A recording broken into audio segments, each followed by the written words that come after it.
राधे राधे दोस्तों। आज से आप लोग मेरे चैनल पे अश्विन मास की कथाएं सुनेंगे, क्योंकि अश्विन मास प्रारंभ हो चुका है 7 सितंबर से, जो कि 7 अक्टूबर को समाप्त होगा।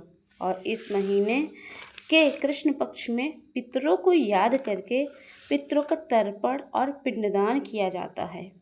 तो वहीं शुक्ल पक्ष में माँ दुर्गा के 9 स्वरूपों की पूजा अर्चना करके नवरात्रि के पावन पर्व मनाया जाता है। तो आइए जानते हैं कि अश्विन मास के महत्व के बारे में और अश्विन के महीने के नियमों का पालन करने वाले श्रद्धालुओं को। यह व्रत का पालन करने वाले श्रद्धालुओं को पूरे महीने में मांस, मदिरा, तामसिक भोजन, मसूर की दाल, सरसों का साग, चने आदि का सेवन नहीं करना चाहिए। इसके अलावा इस महीने का पुण्य प्राप्त करने के लिए श्रद्धालुओं को तिल और घी का दान जरूर करना चाहिए, क्योंकि अश्विन महीने में माँ भगवती की पूजा भी की जाती है। इसलिए इस पूरे महीने में माँ भगवती का पूजा विशेष रूप से करने के अलावा श्री दुर्गा सप्तमी का पाठ करने से भी माँ भगवती प्रसन्न होती हैं और अपने भक्तों पर कृपा दृष्टि बनाए रखती हैं। तो चलिए आज का अध्याय आरंभ करते हैं। आज का अध्याय बहुत ही रोचक है, पूरा जरूर सुनिएगा। तो आज का अध्याय है, क्या भगवान को पाना आसान है। आज का अध्याय में आप जानेंगे कि भगवान को पाया जा सकता है। तो चलिए हम इस वीडियो में आपको एक कथा के माध्यम से जानेंगे। एक बार एक धर्म गुरु थे। उनके प्रवचनों से प्रभावित होकर एक युवक ने उनको अपना गुरु बना लिया। अब वह युवक रोज गुरु जी के आश्रम में आता और उनकी सेवा करता। गुरु जी भी जहाँ भी प्रवचन करने जाते, युवक को भी अपने साथ में लेकर जाया करते थे। इस तरह से वह युवक हर सत्संग और प्रवचन में गुरु जी के साथ रहने लगा। गुरुजी ने युवक के हाव भाव देखकर कुछ ही दिनों में एहसास हो रहा था कि उसका मन कहीं भटक रहा है। आखिरकार एक दिन गुरुजी ने युवक को अपने पास बुलाकर पूछा कि बेटा, क्या बात है। मैं देख रहा हूँ कि पिछले कुछ दिनों से तुम बहुत परेशान लग रहे हो। युवक ने उत्तर दिया, गुरुजी, मैं पूरी तरह सेवा में आपकी तत्पर हूँ। मैं आपके प्रवचनों में बताई गई बात को भी बड़े ध्यान से सुनता हूँ, लेकिन मैं आपका शिष्य तो इसलिए बना था क्योंकि मैं यह भी जानना चाहता हूँ कि क्या ईश्वर को प्राप्त करना संभव है। लेकिन इतने दिनों में आपकी संगत में रहने पर भी मुझे अपने इस प्रश्न का उत्तर प्राप्त नहीं हो पाया और इसी कारण मेरा मन अशांत रहता है। अपने शिष्य की बात सुनकर गुरुजी मंद मंद मुस्काने लगे। फिर उन्होंने कहा, बेटा, इतनी भी क्या जल्दी है।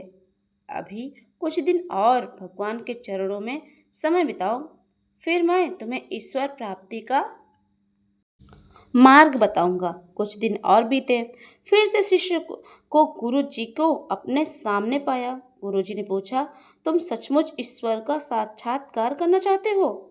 सच में तुम ईश्वर को पाना चाहते हो? तो वह युवक बहुत उत्साहित होकर अपने गुरु से कहने लगा, हाँ गुरु जी, मैं बिल्कुल भगवान को पाना चाहता हूँ। गुरु जी बोले, ठीक है, आज मैं तुम्हें ईश्वर प्राप्ति का मार्ग बतलाता हूँ, चलो मेरे साथ। अब गुरु जी अपने शिष्य को लेकर नदी की ओर चल पड़े। नदी के किनारे पहुंचने पर गुरु जी ने अपने शिष्य को गर्दन पकड़कर मुंह नदी में डुबो दिया। गुरु जी के इस तरह अचानक डुबोने से उसका शिष्य संभल ही नहीं पाया और पानी से बाहर आने को छटपटाने लगा। कुछ देर बाद अपने शिष्य को ऐसे ही डुबोए रखने के बाद गुरुजी ने युवक को छोड़ दिया। युवक ने पानी से बाहर आते ही लंबी सांसें ली। फिर गुरुजी की ओर देखकर कहने लगा, गुरुजी, यह आप क्या कर रहे थे? गुरुजी ने मुस्कुरा से पूछा, बेटा, जब तुम पानी में थे तब तुम बताओ क्या सोच रहे थे? उस समय तुम्हारे मन को किसी की आस थी। युवक कहने लगा, गुरुजी उस समय तो बस मैं एक कतरा सांस लेने के लिए मरा जा रहा था। ऐसा लग रहा था कि बस किसी तरह से एक पल के लिए हवा में सांसें ले पाऊं। तब कुछ देर तो ऐसा लगा रहा था कि किसी तरह हवा एक पल के लिए मैं हवा से सांसें ले पाऊं। गुरु ने शिष्य को समझाया कि बेटा, जितनी तड़प तुम्हें अपनी उतनी समय हवा की थी, उतनी ही आत्मा को भी होती है भगवान से मिलने की। तब आत्मा को परमात्मा के दर्शन होते हैं और इतनी ही तड़प मन में लग जाए तो ईश्वर से मिलने के लिए भले ही अपनी आत्मा से खूब तड़प पैदा करो, तभी ईश्वर को प्राप्त किया जा सकता है। इसलिए अगर आपके मन में भगवान के दर्शन की इच्छा है, भगवान को हम पाना चाहते हैं, तो अपने मन में हर समय भगवान का ध्यान करो। अपने मन में इतनी तड़प पैदा करो कि आखिरकार अपने मन के अंदर भगवान के दिव्य रूप के दर्शन हो पाए। तो आज का अध्याय सुनने दक्षिण भगवान विष्णु कल्याणमय तत्वों का ज्ञान प्राप्त करने की इच्छा से हर दिन प्रचुर सामग्रियों के द्वारा सत्य संकल्प वाले तपस्वियों की सेवा करने लगे। इस प्रकार सब आचरण करते करते बहुत लंबा समय बीत गया। इसके बाद एक दिन पृथ्वी पर उनके सामने एक त्यागी महात्मा प्रकट हुए। वे पूर्ण अनुभवी, नासिका के अग्रभाग पर दृष्टि रखने वाले, शांत चित्त थे। लगातार परमात्मा के चिंतन में मग्न होकर वे सदा आनंद विभोर रहा करते थे। देव शर्मा ने उन नित्य संतुष्ट तपस्वियों को सद्भाव से प्रणाम किया और पूछने लगे कि हे महात्मा, मुझे शांतिमय स्थिति कैसे प्राप्त होगी? मेरा मन बहुत ही अशांत रहता है, कृपया बताइए। तप और ज्ञानी संत देव शर्मा को सौपुर ग्राम के निवासी मित्रवान को, जो बकरियों को चराने का तथा उसका परिचय दिया और कहा वही तुम्हें उपदेश देगा। यह सुनकर देव शर्मा ने महात्मा के चरणों की वंदना की और समृद्धशाली सौपुर गांव में पहुंचकर उसके उत्तर भाग में एक विशाल वन दिखा। उसी वन में नदी के किनारे एक शिला पर मित्रमान बैठा हुआ था।